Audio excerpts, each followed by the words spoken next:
right, everyone, welcome to the Commission on Teacher Credentialing's Preliminary Multiple and Single Subject Credential Program Standards webcast. This webcast is an overview of the new 2015 Multiple and Single Subject Program Standards, and following this webcast, there are a number of regional technical assistance meetings. Slide 2.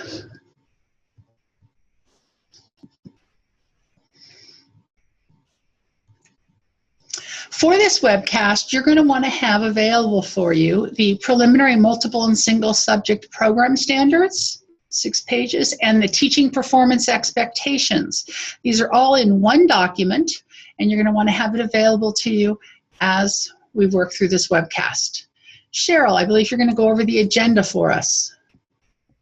Yes, thank you. Hello, everybody. My name is Cheryl Hickey. I'm Administrative Accreditation, so nice to be with you today.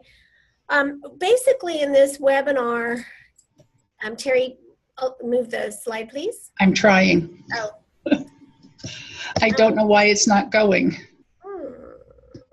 There, I think I've got it. I got it. So today we're going to talk about the transition information. So transitioning from the old set of standards to the new standards. We're going to give you a really broad overview of the standards and the new teaching performance expectations. And then we're going to delve a little bit deeper into the identification of some of the key changes within the program standards. So we're going to spend a lot of time on that, as well as the teaching performance expectations. So between all of that and by the end, we want to provide you with some resources and questions so you can move forward in implementing the 2015 program standards for the multiple and single subject preliminary programs. The next chart, this is a chart of the transition timeline, and hopefully this clarifies sort of the nice timeline that the Commission has given the programs and the Commission staff an opportunity to really think deeply about the changes that have been proposed and adopted. So if you haven't already, I'm hoping most of you have seen PSA 1507, and that was released back in December, and it refers to the new preliminary program standards. So you'll want to have that as a very important base document throughout this process. In June, so between December 2015 and June 2016, the Commission was working on revising the TPES, the Teaching Performance Expectations, and those were adopted just fairly recently in June of 2016. The Commission has set March 31st, 2017 as the date in which all preliminary multiple and single subject programs must submit a transition plan to the Commission about how they are transitioning to the new program standards. And so that is due next March.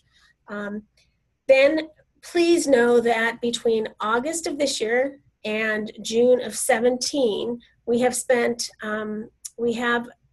allocated quite a number of meetings and technical assistance for all of you out in the field trying to implement these new standards. So we have this webinar today. We also have a number of face-to-face meetings in September and October of 2016, and throughout the year we will have additional technical assistance.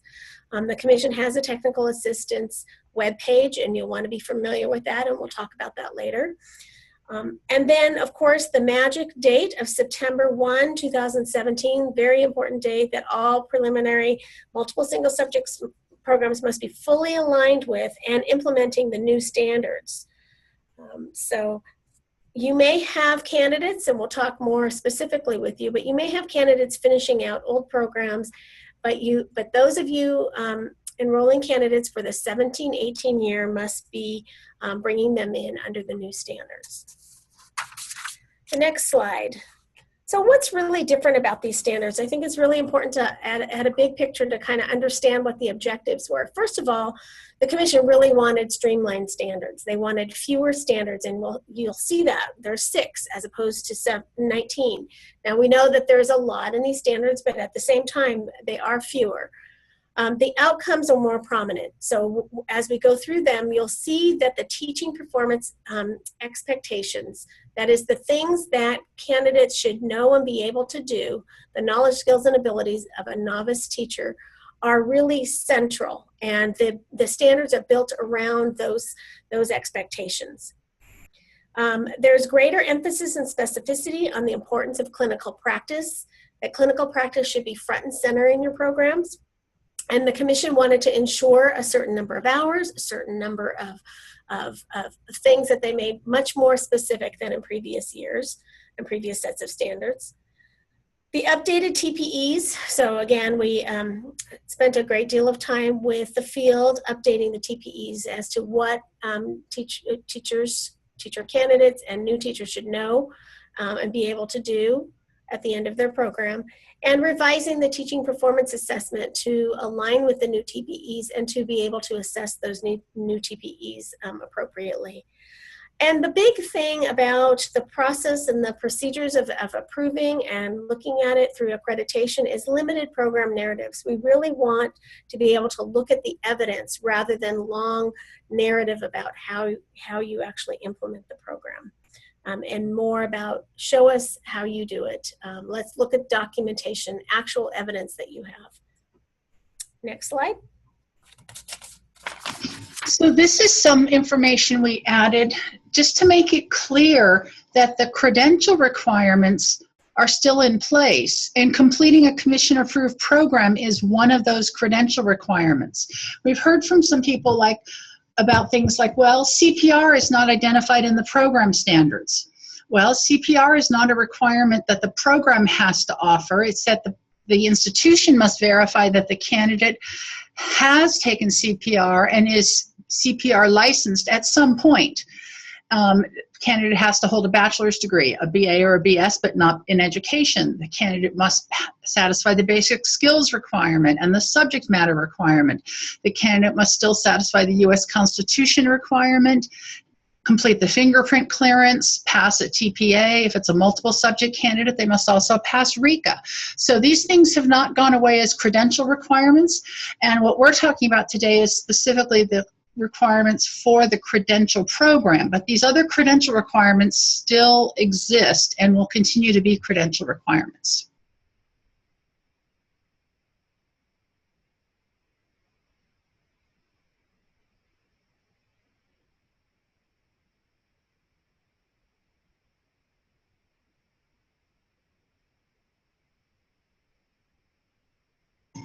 On to preconditions. Paula, are you going to take this?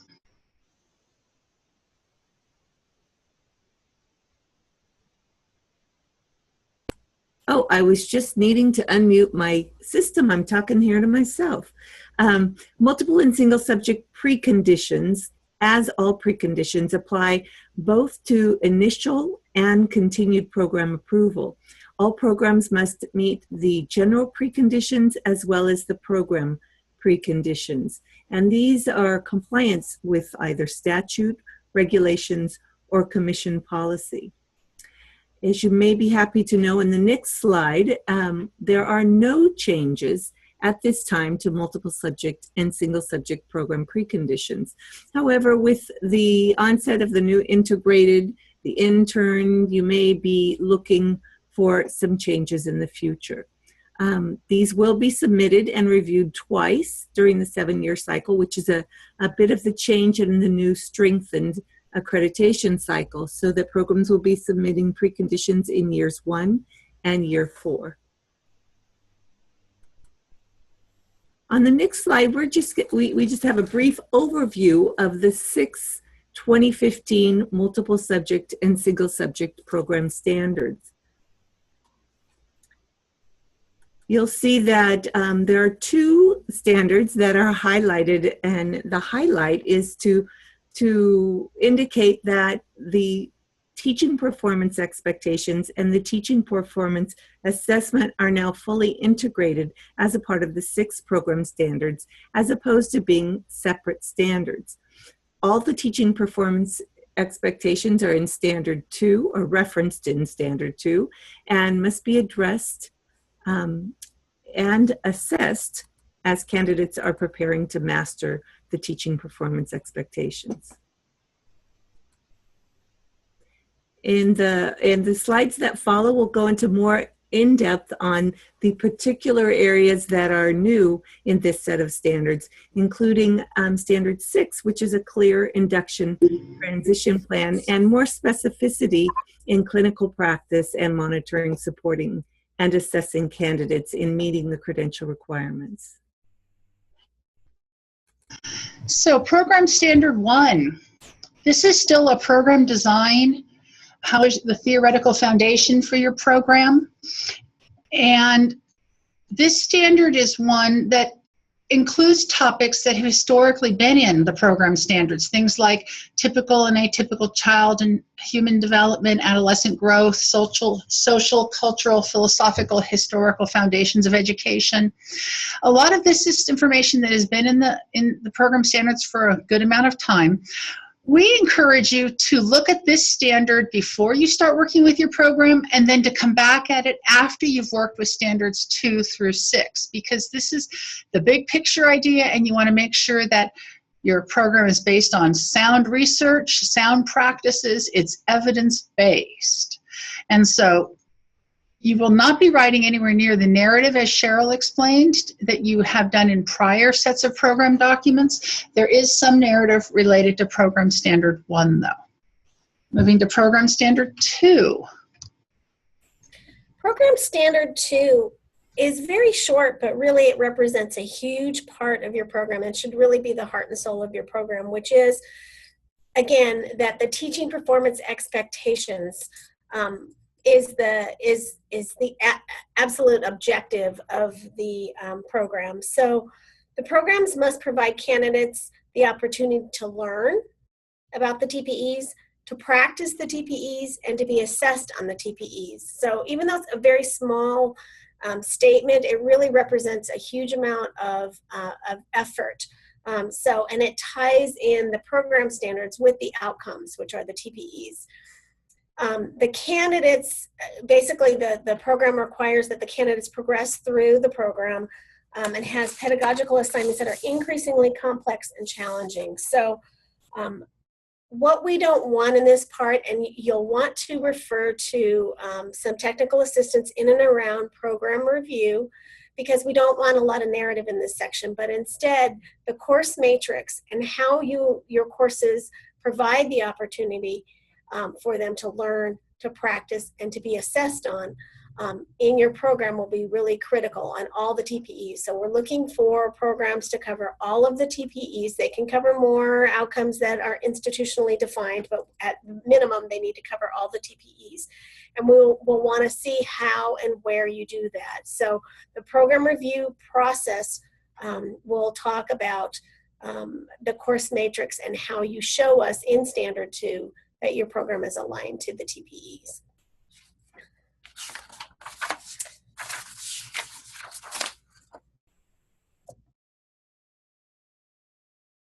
Moving on to Standard 3. This standard has a substantial amount of change, and this will give you a wonderful opportunity to revisit what's going on in your program and look at what you can do to make updates to align with this standard. In the first section of this standard, it's talking about the actual theory and making sure that this moves into the practice of what's actually happening in schools. So it extends the candidate's learning through this developmental and sequential set of activities. So integrating the theory and the pedagogy together as opposed to making them separate practices and not connected. It's important that this be connected for the candidates to be able to understand what to do out in the classroom and why the theory behind it is important. So extending that learning through this application with the TK students that the candidate will be engaging with is very important, in connecting the theory, the courses, and the experiences so that all the learning links together. You can see that this is getting dense here as far as additional information, but we wanted to make sure that we included all the areas that we've had questions on and information that's new in the standards. One of the key elements for Standard 3 is partnership. So the employer, preparer, all of the folks at the institution and the program they need to be connected, and they need to have a partnership that really is a deep partnership that ensures that across the arc of the program, they're working together for placements, for supervisors, for working with the candidates even in the early fieldwork. All of this should be looked at in a partnership way, and this is a little different. It hasn't been that deep. Some folks have already developed partnerships that are very deep, and so this will not be new to them, but those of you who haven't, this will be an opportunity to develop those partnerships. The 600 hours across the arc of the program, that is very important, and it's not just through the clinical practice, but it's from the very beginning of the program through the end of the clinical practice. And we've had a lot of questions on what qualifies to be considered for the 600 hours. Well, it needs to be contact time with students, not making copies or just planning time with the district or program supervisors, but direct instructional time with students in the classroom. So the program needs to provide input and partner with the schools for the placement so that they're aware of this, that throughout this time, in early fieldwork even. Early fieldwork in some locations may have been, find a placement for yourself as a early observation person in student teaching before your student teaching starts. But now, if you want the early fieldwork to count, it needs to be planned, it needs to be intentional, and the observations can count in this way if the institution knows what's going on, tracks it, and has thoughtful planning. So one of the ways that this could be done would not just go out and get the experience, but be involved. If there's a class that's going on, then the fieldwork would perhaps have an assignment from that class and include reflections when the candidate comes back into class so that it links the learning all together. So again, it's that not just learning in the classroom, but bringing it out into the field and showing how it really is connected. So that reflection piece, assignments, something that involves that early fieldwork to make it so that it could be considered part of the 600 hours. And then a portion of the 600 hours could also be in a private school that may not meet all of the criteria of this standard. And in this case, if the private school did not meet all that criteria, then the candidate would need to be placed in a separate TK-12 public school setting for a minimum of 150 hours. It can be more, but at least has to be a minimum of 150 hours in a setting where the California content standards, frameworks, diversity, all of that is aligned as required by this standard. If the private school can provide evidence that they mirror the TK-12 public school curriculum, and if they have diversity that would be similar to the public setting, then there's a possibility that the candidate could complete all 600 hours in that private setting. But the burden of proof is the responsibility of the program. So you would need to be able to ensure that the candidate was getting the experience so that they're prepared to do what the credential says they will be able to do, which is teach in California public schools. So they need to have an experience that prepares them for that. Some of the questions that you would ask as an institution would, as a private school, you might ask, does our curriculum align with that adopted content standards and frameworks? Do we reflect that diversity of the California student population? If not, then those additional 150 hours would be in a different location or more than the 150 if you so choose, but that's a minimum. There are 4 weeks required for the student teaching to be a full teaching experience. In that minimum of that 600 hours has to be the actual candidate teaching or co-teaching. And equivalency is okay. So if it's 8 weeks and they're doing it across the 8 weeks, but it has to equal 4 full-time teaching weeks of experience in that clinical practice. As you think in redesign, I wanted to mention something that's in the old standards because we've gotten questions on this. It's no longer required to have 2 separate placements. In the past, the multiple subject had the 3 categories, the K2, the 3, 5, 6, 8. That's no longer required. The same with the single subject clinical practice. It can be 1 placement, and a residency, let's say, for a year would work fine in this setting. But they do need to have experiences through their fieldwork with other areas. An intern cannot be in private schools, so just put that in your notes. If you're an intern program, they need to be in a K-12 public setting. Regarding the supervision, the supervisors need to be oriented towards their role, both the district supervisors and the program supervisors. So both of those need to be aware of what their role is for the supervision. And we'll talk a little bit more about that in 3D, about the specifics of how that would look. For the program supervisors, they need to have a minimum of those 4-quarter or 6-semester visits, and 5 hours with the district employed supervisor, the master teacher, or whatever you call them at your location, needs to ensure that they're working with this candidate and supervising them for a minimum of those 5 hours. Supervision can be something beyond just setting in a classroom for those program supervisors. It might also be meeting with the candidate and talking about what was observed. It can be sitting with the candidate while they're both, perhaps the supervisor and the candidate, observing and talking about what they're seeing. It's not a test. It's something that is true teaching and what's going on there, and being aware of the supervision and what's needed to assist that candidate to move to the next steps.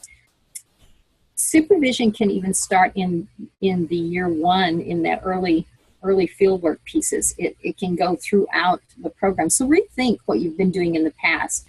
The key on this is that at the end of that supervision, there needs to be data that can be aggregated and disaggregated. So be thinking about that and thinking about what you need to do to ensure that you have that information. We've been asked also if CTC is going to develop a supervision tool. At this time, no, we are not, but happy to work with you if you decide that you want to develop one and want to share that. But the key issue is then again for supervisors reflecting on the strengths and analyzing those areas of strengths and areas for growth for the candidate. Standard 3B involves the collaboration piece that we talked about just a little bit earlier, evidence-based practices, and continuous improvement. The clinical sites really need to have a collaborative experience with all of this throughout the program, and be sure that the locations that they're selecting have a continuous improvement program and a view of what they can do to work together to partner with the institution to support the teaching and learning of the students with disabilities, and the least restrictive environment and support ELs are all key components of this. They should also have, the selected sites should have a variety of the social economic status and culture that shows the diversity. If the school does not allow for video capture, you can pretty much stop right there. You don't need to go on to see if they meet the other areas, because that's a part of the requirement for the TPA. So the candidate needs to be able to have the video capture and reflect on this. The last one on this bullet is the qualified administrator.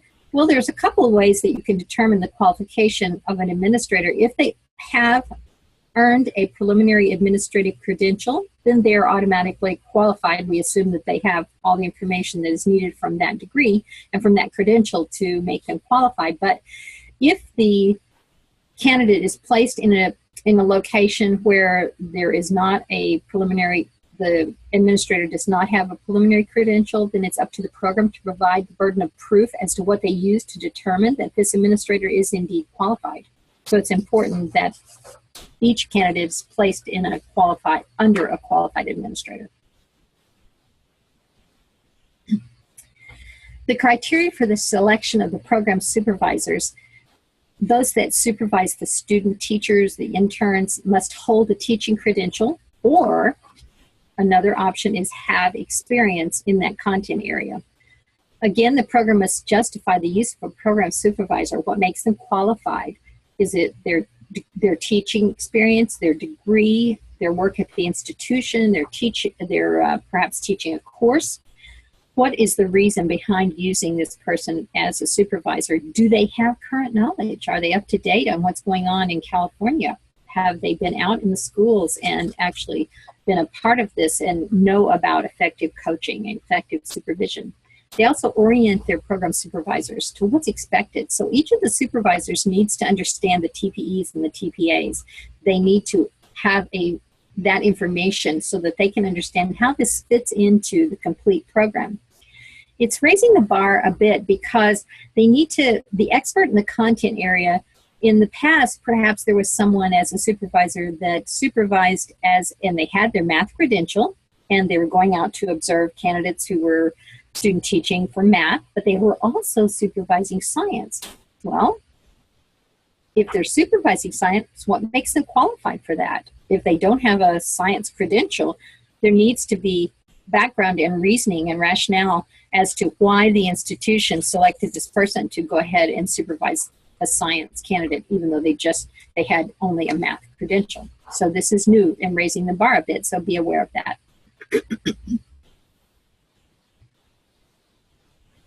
The criteria for clinical practice is the 3 years experience, the clear credential in the area that they supervise, and one of the keys is that they must be determined by both the program and the employer that they are an appropriate district employed supervisors. So they have to be an exemplary teacher, but the program and the employer need to work together to determine this. It's no longer just ask the district, where do you want to put our candidates? No, it needs to ensure that they are truly an exemplary teacher, and they must match and be a collaborative process between the school and the program.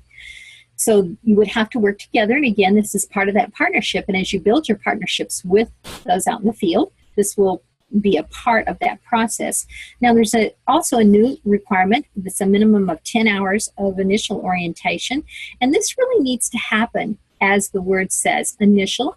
But if it's in, like, let's say the first 2 months before when those 10 hours are completed, that would be fine, because we are aware that sometimes there are students that may be joining and move to a new school for some reason, and that the initial orientation would be taking place perhaps during part of the student teaching. But we would want it to be occurring before the first 2 months were completed in the placement, because it's to guide this district employed supervisor so that they're aware of the program, they're aware of what's happening with the TPEs, the TPAs, what the expectations for this candidate. All of those things are important pieces, so that the district employed supervisor needs to have that orientation early on.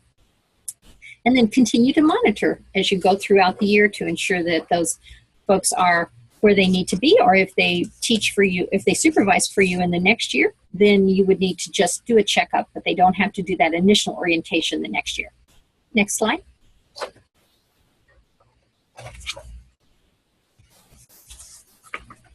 And Standard 4 is next. Standard 4 is all about monitoring, supporting, and assessing candidates as they progress toward meeting the credential requirements. Standard 4 clearly identifies 3 entities who are responsible: the faculty, the program supervisors, and the district employed supervisors, and what they are to do, both monitor and support candidates. And the basis of that monitoring is toward mastering the teaching performance expectations. So based on all the information attained, the retention of candidates is to be based on that information, retaining only those that are suited for teaching. Next slide. Standard 5 is all about the teaching performance assessment. Standard 5, as it's written, applies to the new TPAs, which are still under development. So really, you should be thinking about program standards 17, 18, and 19 while you're using the currently approved TPA program. So whether you're using Cal TPA or PACT or FAST or Ed TPA, if you're using a version 1 of a TPA, you should be meeting program standards 17, 18, and 19. Once you're ready to move to the new TPA, whether it's a Cal TPA or one of the other versions that does update to the new TPA assessment design standards, then you'll be fully using program standard 5.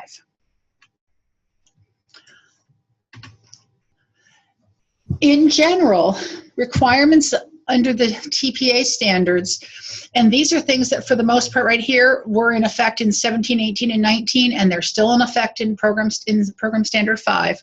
You have to identify at least one person who's responsible for implementing the TPA at your institution. It could be more than one, but you have to identify a lead person.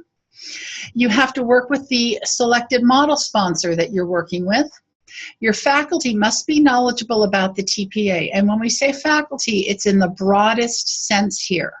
So it's full-time faculty, it's adjunct faculty, it's program supervisors, it's district employed supervisors. They need to be knowledgeable about the TPEs, the TPA, and the requirement. The program does need to use their TPA data for program improvement purposes. All of this on this slide was in effect prior standards and in the current, in the new TPA standard. So under administration of the TPA, this is where we're going to get into some of the issues where part of this is not in effect yet. Number one is in effect. One or more people has to be responsible and they have to document at your institution. The placements for student teaching and interns must allow video recording. That's a requirement in the new world. Currently, there's a model of a TPA that does not have video recording, but in the new version, all TPA models have to include video recording. The local scoring option. In the new TPAs, all TPAs will be centrally administered and centrally scored. But there is an option for a local scoring option, which is when the program sponsors faculty will be scoring their own candidates' work. This has to be going through the centralized assessment where this assessment is given, and the scoring will be through the centralized process, but intentionally the candidate assessments there will be provided to their own program to score them. So number 3 only applies in the new world when we're to the new TPAs. Candidate and program data has to be provided to the program at the individual and the aggregated level, so it's available for program improvement and for reporting and for knowing if a candidate is ready to get a credential or not. The candidates have to understand the appropriate use of the materials for the TPA, and in the actual standard now, the standards clearly identifies what is acceptable to provide, what institutions must provide, and what is not acceptable as far as support and guidance. If you're doing local scoring for number 6, you have to maintain security of all materials. Well, whether you're doing local or non-local scoring, things have to be secure. Programs must have a written appeal policy, and you must inform your candidates of the appeal policy.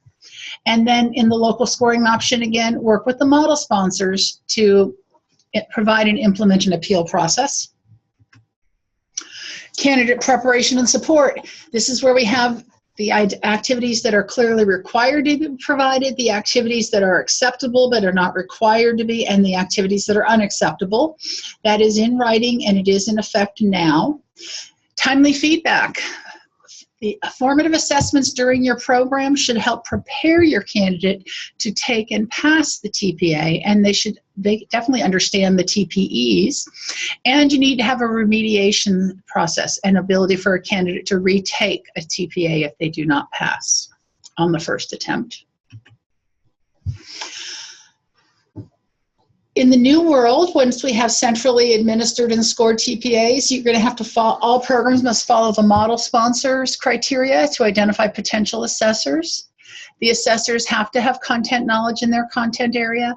Assessors must complete the model sponsor developed training, and they must pass and remain calibrated to score. The majority of this is applicable to the new TPAs. The current version has local scoring except for in the Ed TPA. I'm going to turn this over for Program Standard 6, and I think for Program Standard 6, I turn it over to Katie. That's correct. On Program Standard 6, this is the process for assisting with the clear induction transition plan. So the candidate and the district employed supervisor and the program supervisor must work together to develop this induction individual development plan.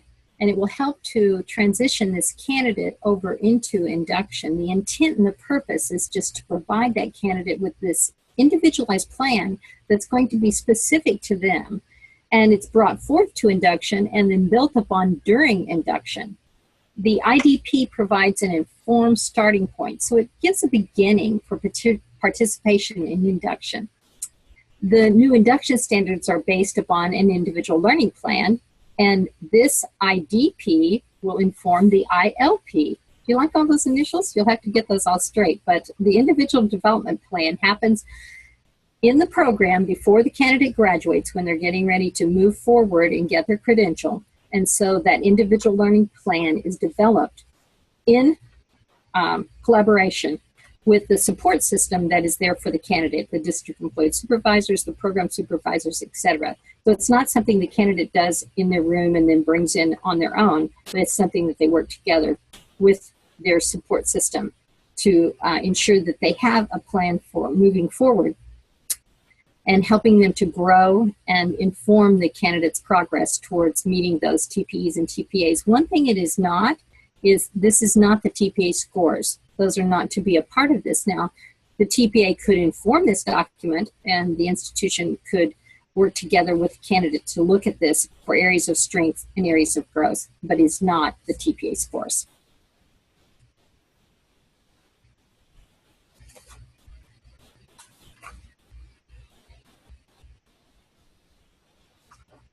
Okay, we're gonna move now to the teaching performance expectations. So you see that the standards are much more concise, with the exception of a few areas. But the teaching performance expectations, go hand in hand with the standards. So the standards don't stand alone. There really are two, coordinated documents that go together: the teaching performance expectations and the program standards. So I know many of you have been involved in educator preparation for many, many years, and we've had a set of teaching performance expectations for a while now.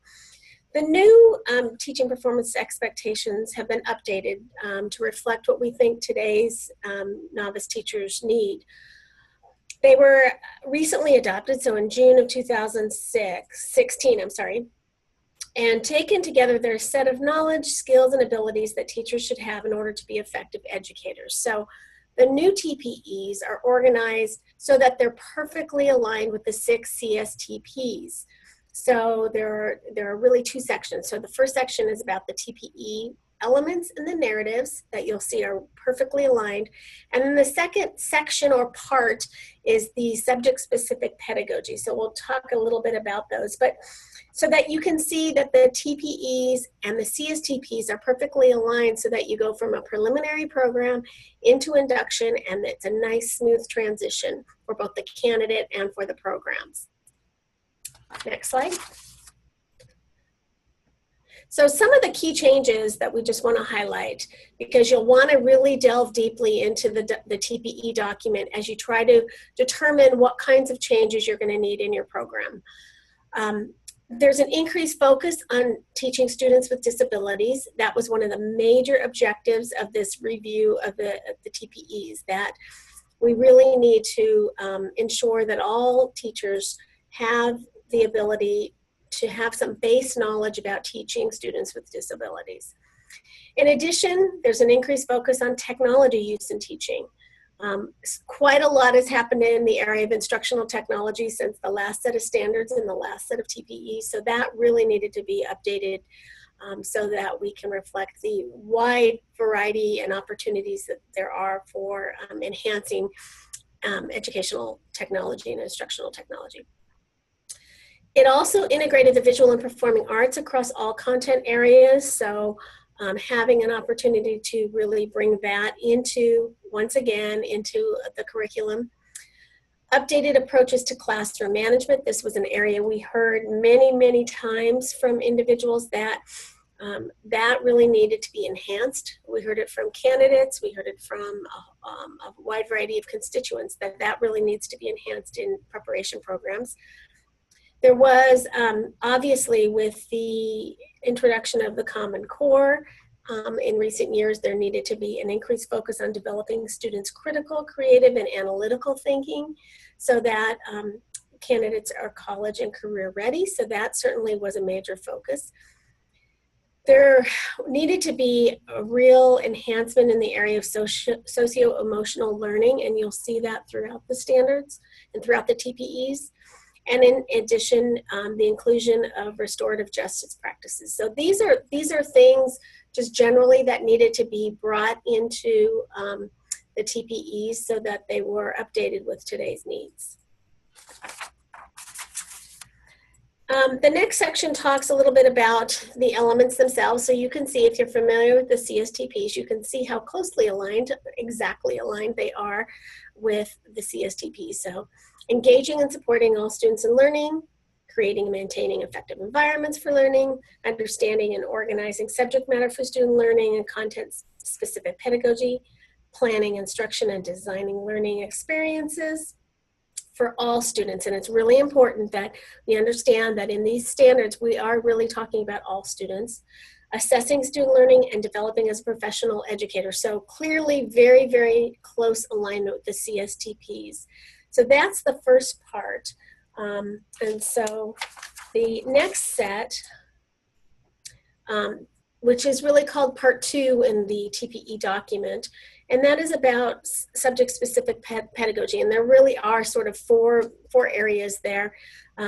Importance of developmentally appropriate practices in relation to subject-specific pedagogy, English language development in relation to subject-specific pedagogy, and then the subject-specific pedagogical skills for multiple subject and then single subject teaching assignments. So these 4 areas you'll want to look at very closely and see how, if your programs need to be enhanced in any way, that you need to take care of that. So please take a look at that.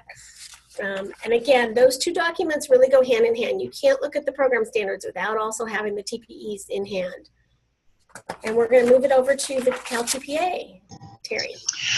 Okay, so Cal TPA is being redeveloped at this point in time, and there'll be more information available on this, but we wanted to give you a little bit of a heads up as to what's going on. So the new Cal TPA is going to focus on the plan, teach, reflect, and apply cycle. It's going to focus on teaching English learners, students with special needs or other identified learning needs. It's going to focus on subject-specific pedagogy. And in the Cal TPA, at least, these tasks were not equivalent for multiple subject candidates and single subject candidates. Multiple subject candidates were doing 4 tasks. Well, both multiple and single subject candidates were doing 4 tasks. But in this case, we're going to require 2 instructional cycles, and they're calling it an instructional cycle instead of a task because it might have more than one set of lessons in it. But an instructional cycle would involve planning the lesson, teaching the lesson, looking at the student work from the lesson, reflecting on the lesson, and deciding what you would do differently in the future. And so there'll be 2 instructional cycles for both multiple and single subject candidates. Multiple subject candidates are going to be required to do one of the cycles focusing in mathematics and the other cycle focusing on language arts. Although there's an option they're still discussing about integrated lessons. If it was an integrated lesson, both of the lessons would have to be integrating math and English language arts. Diagnostic rubrics, they're looking for 5-level rubrics. The centrally administered and scored, although there will be a local scoring option, as we've talked about earlier. There has to be some video of the teaching practice. It may not be as extensive as the video was in the early version of the TPA. Right now they're looking at a couple different videos, but not as long of clips. The design team is talking about the natural harvest of evidence. What is it the teachers are doing, and what kind of evidence is naturally created as part of that practice of teaching? So it's not as much writing and reflecting in a long narrative form as what is it you're doing with your students. Maybe there's ability to do some annotating of the video. So they've looked at some technology where the candidate would go back, click, and a certain time on the video, and then be able to annotate in a text box about that video clip. So they really are very interested in having less focus on long narratives. There is a timeline for the Cal redevelopment, and we are actively looking for institutions that are interested in pilot testing this year or field testing next year. The task and rubrics are under development at this point in time. There's going to be a set of tasks, 2 instructional cycles ready to pilot as of January of 2017, and that pilot will be in the early part of 2017 in the spring. Information from the pilot test will be used, and the tasks will be modified and updated if needed for the field test, which will be during the 17-18 year. A standard setting study for The Cal TPA and other TPA models would need to take place in the spring of 2018, with a standard being adopted by the Commission. And then the plan right now is full implementation of the new TPA models in the 18-19 school year. And we're definitely telling people, if you're interested in possibly piloting, contacting Amy Rising or Wayne Baser, which is on this next slide. We are looking at the idea of the Commission taking action that if a candidate has done both of the tasks, could this stand for the required TPA? The Commission is going to have to look at that at their October meeting and make a decision on that for the field test year. During the pilot, actually, you're not going to get results back to the candidates or programs. The results during the pilot are being used to modify the assessment. Now, participating institutions are going to be able to hear about how the pilot goes and are going to get information, but it's not going to be used for an individual candidate to determine if they have or have not passed a TPA at that point in time. They are going to use the pilot versions to look for marker papers and to inform the scoring process and the training. And we really do encourage you to contact Wayne or Amy if you think you might be interested in piloting. I think that means we're moving to technical assistance, which is somebody else. Yes, so technical assistance, we have identified a number of opportunities for institution leadership and personnel to come together, to bring a team if they would like, to work together on learning about the new standards, the new TPEs, to ask questions, to kind of figure out what needs to be done for the next year to get the new programs up and running. So this slide kind of indicates where we have them. We tried to space them out throughout the state. We have a couple up in Northern California, one at St. Mary's on September 27th, and one here at the Commission on the same day. We have at Fresno Pacific in the Central Valley on the 26th. We actually should put that first. And at Fresno Pacific, thank you to all these institutions who have donated their placements or places that we can meet. CSU Northridge and Claremont on October 3rd and 4th, and then National University. We want to encourage you to please send at least one, maybe 2 to 3 people at these. You can sign up for these through our webpage. It's so program sponsors webpage. There is one that's specifically dedicated to technical assistance for the next year or so, and we'll bring that up here in a minute. But please take advantage of this opportunity. We might want to go back a slide. I don't know if you can do it. There you go. And I think Paula's going to talk about that. Yes.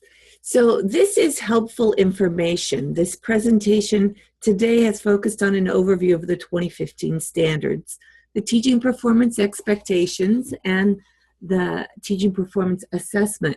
And the technical assistance, as Cheryl just described, is coming near your regions, into your regions. I'm going to start at the bottom of this helpful information slide because that's kind of where we started. This session was all about those preliminary multiple and single subject credential program standards and TPEs, and that's the link to the standards handbook that was accompanying this presentation.